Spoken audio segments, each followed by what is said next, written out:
Tango ozobwaka bambongo bosani kozala ba intérêt kofuta. Ah mère, mais intérêt ngo pe na ndinga mabete.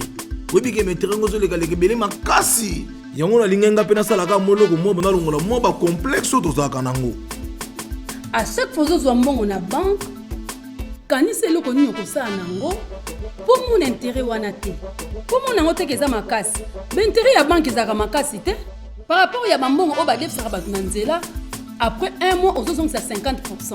Si vous avez l'activité na yo, ba bénéfice ozozwa, ozo épargner muke ti na fin du mois ozo kene ko futa, yo ozo gagner nyongo esili otikali peka na même montant wana, otikali pe na fond na yo, soko yebi ko épargner malembe.